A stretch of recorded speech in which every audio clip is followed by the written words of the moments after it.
Greetings everyone, my name is Etterville, and welcome to the finale of my Let's Play of Make a Good Mega Man Level Contest, or MaGMML for short.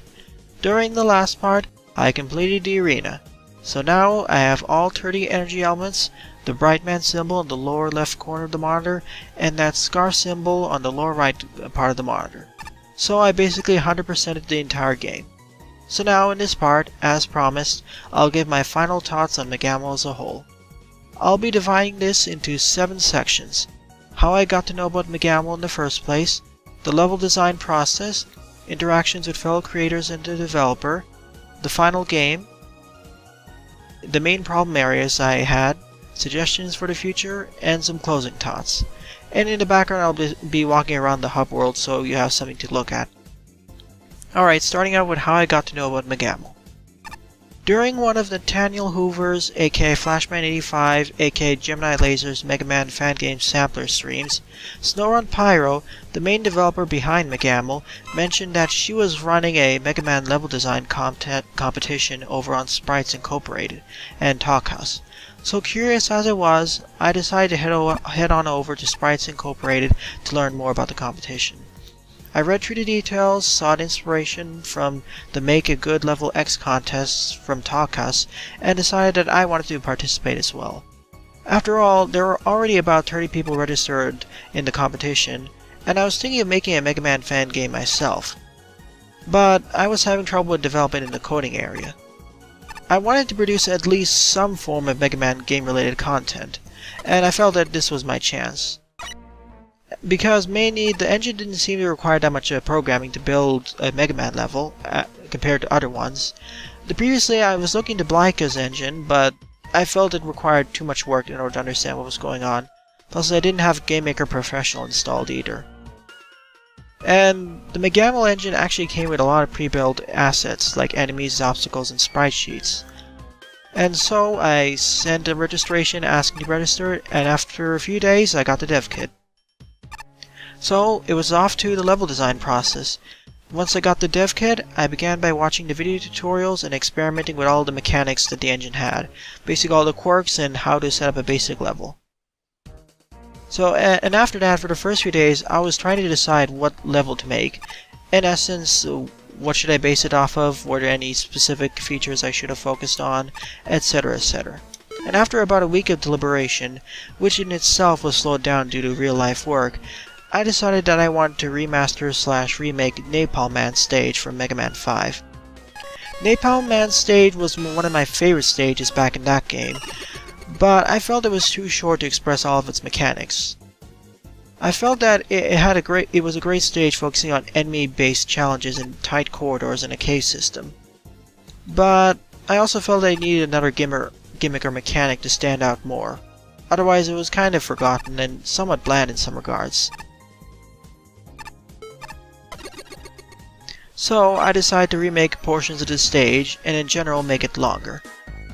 In addition, I decided to add multiple routes to complete the stage. Mega Man Classic stages are usually fine, but once you know the layout, and you don't need to return to it outside of certain collectibles or upgrades in certain games. Unless of course there are multiple routes. I feel like multiple routes allow for a stage to better express its mechanics while also providing more replayability. Plus it gives more places to hide stuff, like secrets, as well as a way to make stages more complex without lengthening the average completion time, as I felt that was one of the issues with Revenge of the Fallen, where stages were kind of too long by default. I took inspiration from Mega Man 6, Mega Man 7, and Mega Man Revenge of the Fallen when designing this stage, specifically Napalm Forest and Caves. There were supposed to be 3 alternate paths, as I mentioned back in that part, but sadly due to real life being uncooperative and the engine being problematic at times, it had to be cut down to 2 pathways. So I merged some of the screens that were supposed to be in the 3rd path into 2 remaining ones, but in retrospect, well, it didn't turn out as well as it was supposed to, because it made the stage rather elongated and duller. Originally it was going to be about 30 to 40 screens long, but it ended up being about 40 to 50 screens long. And using the editor ranged from being nice to being a pain. There were a notable number of editor crashes that I had that hindered my progress. Plus, I had to export and re-import my level at least 8 times during the entirety of the design process due to a proto-energy missing error that kept being persistent all the time. The tile set also proved to be a pain until I modified it to work better, using Photoshop and the built-in, well, not Photoshop, but the built-in MaGMML editor. I mean the built-in GameMaker photo editor. That's also one of the reasons why my stage background looks a bit thrown together, as I was only able to add it during the last day of submission. Before that, it looked rather strange due to obvious gaps in the wall and other things, and alignment issues. Plus, that's why the trees, grass, and water aren't animated. I was too busy with fixing up some game-breaking issues with my level, as well as making it more fun.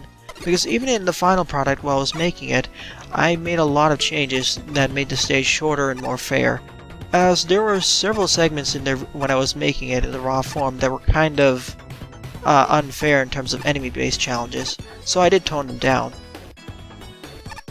But of course, as my main issues here were due to my experience with using GameMaker and some minor issues with the engine. That's also one of the reasons why I didn't really have the Napalm Man boss to fight at the end. I really wanted to have a modified version where you'd fight Napalm Man, but sadly, that wasn't to be. So on to interactions. For the most part, the developer, Snow Pyro, was really active in helping the designers develop their levels. She helped nail down several bugs that were persistent, plaguing the engine or causing issues. Though one major complaint I have here was the large delay in terms of getting the results back from the judges. From what I can remember, the original 5th judge, Blue, was burdened with work, which delayed his judge comments. Even when he sent in the comments, they were somehow lost due to some reason. My main issue here was the silence and lack of updates of what was going on. I felt like things were going into an abyss until Pyro apologized and was able to appoint a new replacement judge, Mr. Kyrim, who was able to judge the stages in short order. From there on, everything went swimmingly until the release. It's kind of unfortunate what happened with Blue, but hopefully that'll be fixed in the future. So with that, it's time to talk about the final game. The release of this game caught me kind of off guard. I was expecting it to come out about a week or two later following Gemini Laser's livestream of the results in pre-release, but due to the aforementioned delays from the judging, I was thinking it was going to take longer, but apparently it came out sooner than expected. It came with a positive reception, though within the first few days of release, there were a ton of bug fixes made relating to the engine and levels. Kind of unprofessional, but thankfully they were fixed within a week. That's also why I didn't start this MaGMML Let's Play as soon as I did. I waited until version 1.4 for several important bug fixes to be added. After playing through all of the pre-Wily stages at least once, I began my LP. I like the hub world and all the NPCs that you can interact with. Each hub world for each tier also sets a nice mood, showing a more dreary mood for the tier 1 sewers and going into more like a celebratory carnival for tier 5. It adds to the variety and reminds me a lot of the Make a Good Level X competition hub world. And I did like all the references that these provide. And I also did like how at the end of each tier there's a boss fight. And the boss selection was pretty fine with me, being references or taken directly from other fan games. Specifically Mega Man Eternal, Mega Man Unlimited, Mega Man Rock Force, and Mega Man Super Fighting Robot. If there were more submissions, I would have liked to see more references to other titles. Now, the items and upgrades that you could purchase from the shop were relatively standard, like the Energy Balancer and Buster Charge upgrade, E-Tank, W-Tank, extra lives, etc, etc. I did like, however, the trade-off ability, which was pretty unique, the ability to have double invincibility time at the cost of double damage. I would have liked to see more items in that regard, as the trade-off would have been definitely useful in certain stages where damage boosting could bypass obstacles, like the Guts platform level. Though I would have liked to see creative upgrades, as I said, like maybe raising the Mega Buster pellet shot limit from 3 to 5 at the cost of no charge shots, or faster movement at the cost of lower armor, etc, etc. I feel like there are a lot of creative upgrades that were a missed opportunity, as Pyro wanted to stick with more standard things. Oh well, maybe in the next version. The extras in this game were great as well. Having a tough secret boss fight in an arena unlocked after completion of the main game is a fun challenge for more experienced players. The arena especially was the part of the game that was most challenging for me to complete, as I had to make sure that all my shots counted, and I had to reduce damage intake as much as possible. Plus, I did like that, in addition to the fake zero fight or not zero fight, we had a legitimate difficult zero fight of sorts, even though it parodied soul bosses from the Kirby series. Now, I already gave my thoughts on the pre-Wily and Wily levels in the previous parts. As I said before, I generally agreed with the judges' decisions and comments on the rankings, barring 5 or 6 stages. So here, I'll give my personal fun rankings for the stages. Specifically based off of how much fun I had with the stages, and second based off of the creativity or memorability. Now, for the pre-Wily levels, I listed this in Part 8's description. But as I didn't do it for the Wily levels, and some people may have overlooked the description, I'll repeat it here. Alright, my least favorite to most favorite rankings for the pre-Wily stages are as follows.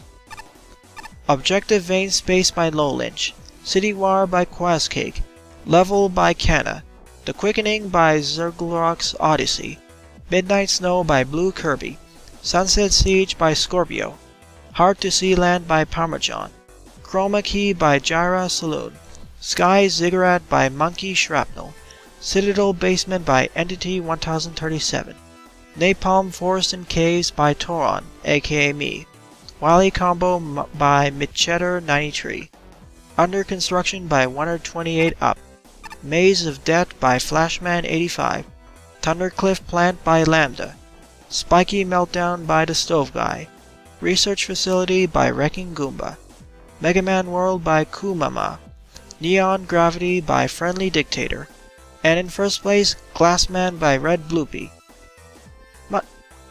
These are all based on my personal fun factor, so my apologies if... don't take it as a personal insult if I organize in a different fashion, as there are certain gimmicks or level gimmicks in Mega Man that I don't necessarily like and some others may like it more. After all, you know I hate Croakers more than Sniper Joe's, for example. And my least favorite to most favorite rankings for the Wily stages are as follows. From least to best, Wily Fortress 5 by Mr. Kyrem, Wily Fortress 3 by Doovie0, Wily Fortress 1 by Snoron Pyro, Wily Fortress 6 by Snoron Pyro, thanks to all of the level remixes, Wily Fortress 2 by Cheese8, and Wily Fortress 4 by Blackmore Darkwing. Alright, with all of the levels and pre-process out of the way, here are my comments on the main problem areas that I've seen in MaGMML. There are 2 main problem areas I could identify with the game. Lack of proper communication after submission, and problems with the engine. The former I already explained back in detail in the interaction section. The latter was an issue throughout the entire process and finalized game. While we were designing levels, bugs were still being patched in the engine. So for some designers, mechanics for objects changed, which kind of threw off people and created technical difficulties during the level designing process. Thankfully I didn't really experience it, other than a weird spike debt issue. Plus, even after all this patching during the process, there were a notable number of changes once the game was released. And even then, with all the patches, the engine still feels janky in several areas. Rush still feels glitchy in a way. The rush coil can be summoned into walls, for example, if I can show it correctly.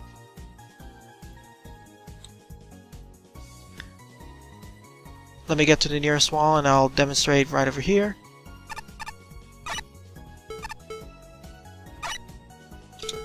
And you can actually wall jump based off of that. I believe the YouTuber Super Metal Sonic 360 demonstrated that in their playthrough. And in addition to that, RushJet appears to run off a mind of its own, so I didn't really use it that much because I thought it was going to kill me so many times.